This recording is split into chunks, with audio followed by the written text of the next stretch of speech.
അതെ, നമ്മുടെ മലയാള സിനിമയിലെ 50 വർഷം പൂർത്തീകരിച്ചതിന്റെ ഭാഗമായിട്ട് നമ്മുടെ മമ്മൂക്കയ്ക്ക് ഒരു ആദരം കൊടുക്കാൻ വേണ്ടിയിട്ട് നമ്മുടെ ഈ ഗവൺമെന്റ് തന്നെ തീരുമാനിച്ചു. 2021 കൃത്യമായ ഡേറ്റ് പറയുകയാണെങ്കിൽ ഒരു 11 ആഗസ്റ്റ് മാസത്തിലാണ്. ഈ ഒരു കാലഘട്ടത്തിൽ തന്നെ ആ ഒരു കാലഘട്ടത്തിലാണ് മമ്മൂക്കയ്ക്ക് 50 വർഷം മലയാള സിനിമയിൽ പൂർത്തീകരിച്ചതിന്റെ ഭാഗമായിട്ട് ഒരു അവാർഡ് കൊടുക്കാൻ വേണ്ടിയിട്ട് തീരുമാനിച്ചത്. നമ്മുടെ സജി ചെറിയാൻ തന്നെയാണ് അപ്പോൾ മന്ത്രി. ഇത് മമ്മൂക്കയെ വിളിച്ച് പറഞ്ഞ സമയത്ത് മമ്മൂക്ക പറഞ്ഞത്, പണം മുടക്കിയിട്ടുള്ള ഒരു ആദരവും എനിക്ക് വേണ്ട എന്ന് വെച്ച് കഴിഞ്ഞാല് നാട്ടുകാരുടെ പണം മുടക്കിയിട്ടുള്ള ഒരു ആദരവും എനിക്ക് വേണ്ട എന്ന് അന്ന് അദ്ദേഹം പറഞ്ഞിരുന്നു. ആ ഒരു വാർത്ത അന്നത്തെ മീഡിയ മണ്ണില് രസകരമായി അന്ന് വന്നിട്ടുണ്ട്. ഞാൻ നിങ്ങൾക്ക് അതൊന്ന് കേൾപ്പിച്ചു തരാം കേട്ടോ. കേൾപ്പിച്ചു തരിക എന്നതിനേക്കാൾ അതൊന്ന് വായിച്ചു തരിക എന്നുള്ളതാണ്. മമ്മൂട്ടിയുടെ ആഗ്രഹം അങ്ങനെ ആയതിനാൽ ഒരു ലളിത ചടങ്ങ് മതിയെന്നും ഇത് സന്തോഷത്തിന്റെ മുഹൂർത്തമാണെന്നും മന്ത്രി ചെറിയാൻ പറഞ്ഞു.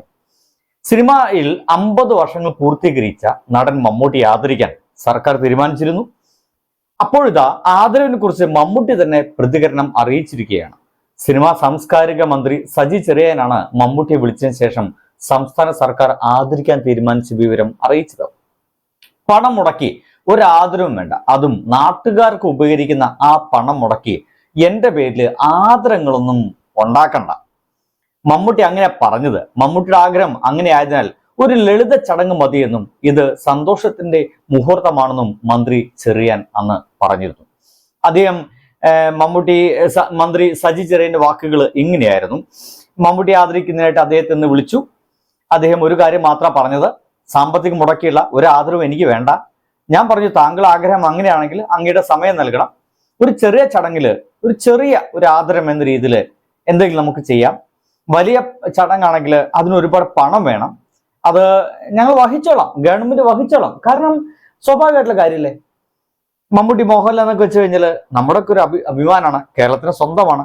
അതുകൊണ്ട് ആ ചെലവൊന്ന് വഹിക്കുന്നതിൽ നമ്മുടെ ഗവൺമെന്റ് വലിയ പ്രശ്നങ്ങളൊന്നുമില്ല എന്നുള്ളതാണ് അതൊരു അർത്ഥം. അങ്ങനെ മന്ത്രി ചെറിയാൻ പറഞ്ഞിട്ടും മമ്മൂക്ക പറഞ്ഞത് ഈ പരിപാടി വേണ്ട, ആ പരിപാടിയൊക്കെ നിർത്തിക്കള എന്നുള്ളതാണ്. എന്തായാലും ഒരു ചെറിയ കുഞ്ഞു ചടങ്ങില് ആ ഒരു ആദരം അദ്ദേഹത്തിന് സമർപ്പിക്കുകയുണ്ടായി എന്നുള്ളതാണ് അതിന്റെ ബാക്കി ചരിത്രം. ഇതൊക്കെ പറഞ്ഞു വെച്ചത്. ഇപ്പോഴിതാ കേരളത്തിലെ നമ്മുടെ മലയാളത്തിന്റെ മോഹൻലാലിന്, അങ്ങനെയുള്ള പറയുന്നത് മലയാളത്തിന്റെ മോഹൻലാലിന് ദാദാ സാഹിബ് ഫാൽക്കെ അവാർഡ് കിട്ടിയതിന്റെ ഭാഗമായിട്ട് ഒരു ഗംഭീര ചടങ്ങുണ്ടാക്കിയിരിക്കുന്നു. എല്ലാവർക്കും പങ്കെടുക്കാം, മലയാളികൾക്ക് എല്ലാവർക്കും പങ്കെടുക്കാൻ പറ്റുന്ന രീതിയിൽ ഒരു ഗംഭീര ചടങ്ങില് അദ്ദേഹത്തെ ആദരിച്ചിരിക്കുന്നു. മുഖ്യമന്ത്രി പിണറായി വിജയൻ അദ്ദേഹത്തെ വാനോളം പുകഴ്ത്തി എന്ന് പറയാം. അത്രയ്ക്ക് ഗംഭീരമായ വാക്കുകളാണ് നമ്മുടെ മുഖ്യമന്ത്രി പിണറായി വിജയനൊക്കെ പറഞ്ഞിട്ടുള്ളത്. അദ്ദേഹം ഫ്രാൻസിൽ അദ്ദേഹത്തിന്റെ ഒരു സിനിമ കണ്ടിട്ട് ഫ്രഞ്ചുകാർ പറഞ്ഞത്, കേരളത്തിന്റെ, അതായത് ഇന്ത്യയുടെ ഏതൊരു മൂലയിൽ ജനിച്ചുകൊണ്ട് മാത്രം ഓസ്കാർ കിട്ടാതെ പോയ ഒരു നടനാണ് മോഹൻലാൽ എന്നുള്ളതാണ്. അന്ന് മോഹൻലാൽ പറഞ്ഞത് അങ്ങനെയല്ല, മലയാളത്തിൽ ജനിച്ചുകൊണ്ട് മാത്രമാണ്, കേരളത്തിൽ ജനിച്ചുകൊണ്ട് മാത്രമാണ് എനിക്ക് ഇത്രയധികം വേഷങ്ങൾ കിട്ടിയെന്നുള്ളതാണ്. അതായത് കേരളത്തോടുള്ള അദ്ദേഹത്തിന്റെ സ്നേഹം കുറയ്ക്കുന്ന രീതിയിൽ മോഹൻലാൽ ഒരു കാരണവശാലും സംസാരിച്ചിട്ടില്ല എന്നാണ് ഇന്ന് മുഖ്യമന്ത്രി പിണറായി വിജയൻ ഒന്ന് ഓർത്തെടുത്തത്. ഇങ്ങനെ വാനോളം പുകഴ്ത്തുന്ന വാക്കുകളൊക്കെ അദ്ദേഹത്തിന് വേണ്ടി പറഞ്ഞിട്ടുണ്ട്. ഇങ്ങനെയൊക്കെയുള്ള സമയത്ത് സോഷ്യൽ മീഡിയ നടക്കുന്ന ഒരു പ്രശ്നം എന്താ വെച്ച് കഴിഞ്ഞാല്, ഇതിന് ചെലവ് എത്ര എന്നാ. മോഹൻലാലിന് ഈ ദാദാ സാഹിബ് ഫാൽക്കെ അവാർഡ് കിട്ടി, ശരി, ആദരിച്ചു, കേരളം ഒരു ആദരവ് കൊടുക്കുന്നു, ഇതിന് ചിലവ് എത്ര എന്നുള്ളതാണ്. സത്യം പറഞ്ഞു കഴിഞ്ഞാൽ ഞാനത് ചുമ്മാ തപ്പി നോക്കി. അപ്പോ മലയാളം വാനോളം ലാൽ സലാം എന്ന പരിപാടി ചിലവ് സംബന്ധിച്ച് കൃത്യമായ വിവരങ്ങൾ ലഭ്യമല്ല. സാധാരണയായിട്ട് ഇത്തരം പരിപാടികളുടെ ചിലവ് പൊതുവായിട്ട് വെളിപ്പെടുത്താറില്ല എന്നാണ് എനിക്ക് കിട്ടിയൊരു വിവരം കേട്ടോ. എന്നാലും എന്തൊക്കെ ചെലവ് വരും എന്നതിനെ കുറിച്ച് ഒരു ചെറിയ ധാരണ വേണമെങ്കിൽ നിങ്ങൾക്ക് അങ്ങനെ ഉണ്ടാക്കി തരാം. ഇത് അദ്ദേഹത്തെ അവഹേളിക്കാനോ മോഹൻലാലിന് അവാർഡ് കിട്ടിയോണ്ട് മമ്മൂട്ടിയുടെ ആരാധകർക്ക് ഉണ്ടാകുന്ന ചൊറിച്ചിൽ മാറ്റാനോ ഉള്ള വീഡിയോ അല്ല കേട്ടോ. പക്ഷെ ഇങ്ങനെയും ഉണ്ട് എന്നർത്ഥം. ഒന്ന്, സ്ഥലമാണ്. തിരുവനന്തപുരത്തെ സെൻട്രൽ സ്റ്റേഡിയത്തിലാണ് പരിപാടി നടക്കുന്നത്. സ്റ്റേഡിയത്തിന്റെ വാടക കൊടുക്കണം, ഗവൺമെന്റ് തന്നെയാണ്. അലങ്കാരങ്ങൾ വേണം, സുരക്ഷാ ക്രമീകരണങ്ങൾ വേണം, അതിന് അതിൻ്റെതായിട്ടുള്ള ചെലവ് വരും. നമ്മുടെ മുഖ്യമന്ത്രി വരുന്നതാണ്, സുരക്ഷ ആവശ്യമാണ്. ഒരുപാട് മന്ത്രിമാരുണ്ട്, അവർക്കൊക്കെയുള്ള സുരക്ഷ ആവശ്യമാണ്. ഒരു തരത്തിലും ഒരാൾക്കും ഒരു തരത്തിലും കേടുപാടുകൾ ഒന്നും പറ്റാത്ത വിധത്തിലുള്ള ഒരു സ്റ്റേജ് വേണം, ചെലവുണ്ട്. അലങ്കാരങ്ങൾ ചെലവുണ്ട്. പക്ഷെ ഇതൊക്കെ നമുക്ക് വേണ്ടിയിട്ടുള്ളതാണ്. നമ്മുടെ ഒപ്പമുള്ള ഒരാളെന്ന നിലയ്ക്കുള്ള ഒരാൾക്കാണ് അവാർഡ് കൊടുക്കുന്നത്. അതുകൊണ്ട് ഇതിന് ചെലവായിട്ടൊന്നും കണക്കാക്കേണ്ട ആവശ്യമില്ല.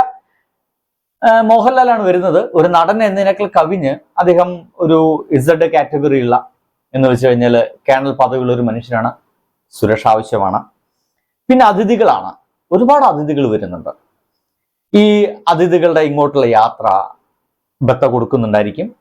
അവര് ഇനിയിപ്പോ ഇവിടെ താമസിച്ചിട്ട് പരിപാടിക്ക് പങ്കെടുക്കുന്ന ആൾക്കാരാണെങ്കിൽ അത്തരം ആളുകൾക്കുള്ള താമസ സൗകര്യങ്ങൾ, അവർക്കുള്ള ഭക്ഷണം, സൽക്കാരം, ചായ, അത് ഇത്, അതിന്റെ ഒരു ചെലവ് വേറെ വരുന്നുണ്ട്. ഇനി ഇത് കഴിഞ്ഞ് സ്വാഭാവികമായിട്ടും മോഹൻലാലിന് ഈ അവാർഡ് കൊടുത്ത് ഓക്കെ ടാറ്റ ബൈ ബൈ എന്ന് പറഞ്ഞ് പോരില്ലല്ലോ. ഒരു കലാപരിപാടികൾ എന്തായാലും ഉണ്ടായിരിക്കും. അപ്പോ രാഗമോഹനം എന്ന സംഗീത പരിപാടി ഇതിനൊപ്പം ഉണ്ട്.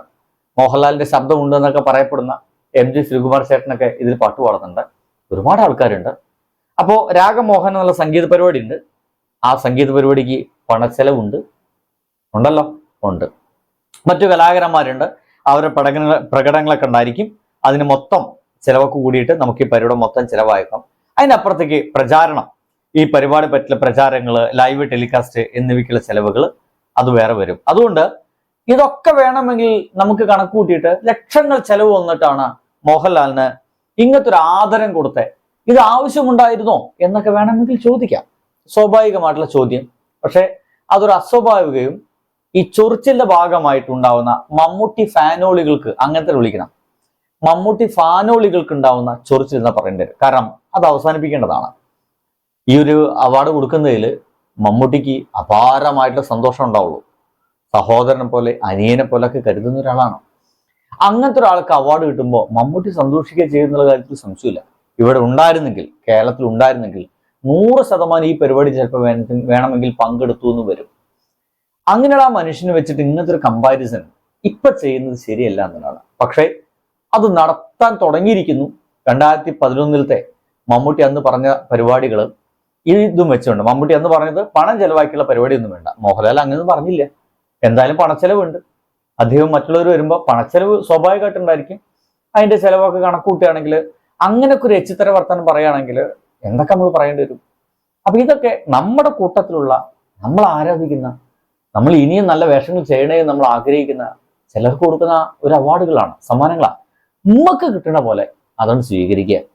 അതിന്റെ ചെലവിനെ പറ്റിയിട്ടൊക്കെ അങ്ങോട്ട് മറന്നേക്കുക. മമ്മൂട്ടിക്ക് ഉണ്ടായ തൊട്ട് ഇദ്ദേഹത്തിന് ഉണ്ടായില്ല എന്നീ പറഞ്ഞ കമ്പാരിസൺ ഒന്നും വേണ്ട. മമ്മൂട്ടി വേറെ മനുഷ്യനാണ്. അയാൾ ചിന്തിക്കുന്നത് വേറെ രീതിയിലാണ്. മോഹൻലാൽ വേറെ മനുഷ്യനാണ്. അയാൾ ചിന്തിക്കുന്നത് വേറെ രീതിയിലാണ്.